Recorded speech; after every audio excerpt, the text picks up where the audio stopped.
मध्य प्रदेश लोक सेवा आयोग की कई परीक्षाओं के रिजल्ट अटके हुए हैं। राज्य सेवा मेंस 2022 का रिजल्ट कब तक आएगा, एडीपीओ का फाइनल रिजल्ट कब आएगा और जबलपुर हाईकोर्ट के आदेश के बाद 13% कैटेगरी की मेरिट लिस्ट कब तक सामने आएगी, ये 3 अहम सवाल हैं जो हजारों उम्मीदवार पूछ रहे हैं। इन्हीं सवालों का जवाब जानने द सूत्र ने पीएससी के ओएसडी डॉक्टर रविंद्र पंचभाई से सीधी बातचीत की। मेंस 2022 के रिजल्ट की क्या स्थिति है? राज्य सेवा मुख्य परीक्षा 2022 के परिणाम को मूल्यांकन का कार्य जारी है और अब चूंकि आचार संहिता लगी हुई है, इसीलिए विषय विशेषज्ञों की उपलब्धता में थोड़ी कमी आई है। इस कारण थोड़ा सा विलंब हो रहा है, लेकिन फिर भी बहुत जल्द हम उसको मूल्यांकन कार्य को पूर्ण कर परिणाम जारी करने का प्रयास करेंगे। कॉपियों का वैल्यूएशन कब तक पूरा होगा? क्या अप्रैल में रिजल्ट आएगा?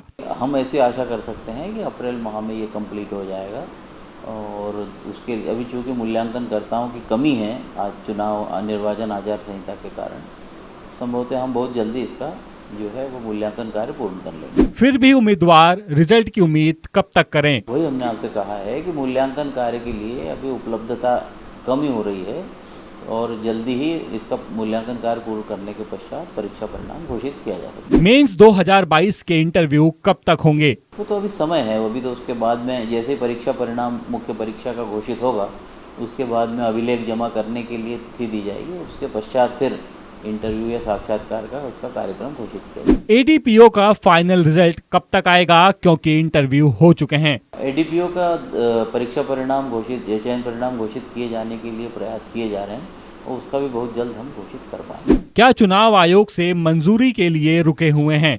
उस पर विचार चल रहा है और बहुत जल्द हम उसका भी परीक्षा परिणाम घोषित करने का प्रयास करेंगे। जबलपुर हाईकोर्ट ने 13% प्रोविजनल रिजल्ट की मेरिट लिस्ट जारी करने के आदेश दिए हैं। इस पर आयोग क्या कर रहा है? 13% के परीक्षा परिणाम को घोषित किए जाने के संबंध में संज्ञान में आया है और हम इस पर अपने विधि विशेषज्ञों से चर्चा कर रहे हैं, क्योंकि ये राज्य शासन से जुड़ा हुआ मामला है, तो उनसे भी इस विषय पे चर्चा की जा रही है कि इसका किस तरह से उस पर किया जाना है। क्या इसे सबके सामने लाएंगे या फिर हाईकोर्ट में पेश किया जाएगा? नहीं, ये अब पहले तो माननीय न्यायालय के निर्देश का अध्ययन करके उसके ऊपर विधि विशेषज्ञों की सलाह लेने के पश्चात ही कोई कार्रवाई की जा सकेगी। फिर भी कब तक लिस्ट सामने आने की उम्मीद है? नहीं, उसके लिए जारी है, उसको हमने देख लिया है और उसको विधि विशेषज्ञों को भेजा जा रहा है। उसके बाद में जो भी वो अभिमत देंगे उसके अनुसार काम होगा। कुल मिलाकर ओएसडी ने तीनों ही अहम मुद्दों को विचाराधीन बताया है।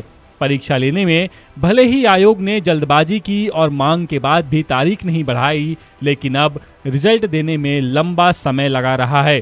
एडीपीओ का रिजल्ट तैयार है, लेकिन बेवजह इसे चर्चा के लिए रखा गया है, जबकि आचार संहिता का रिजल्ट से कोई लेना देना नहीं है। द सूत्र पहले ही चुनाव आयोग से इस बारे में बात कर चुका है। वहीं 13% कैटेगरी की मेरिट लिस्ट जारी करने से पहले पीएससी फिलहाल खुद का बचाव करते दिखाई देता है। मध्य प्रदेश में 13 मई को वोटिंग खत्म होगी, तब तक शासन इस मामले को ठंडे बस्ते में ही रखना चाहता है। Tell me pretty lies, look me in the face, tell me that you love me, even if it's fake.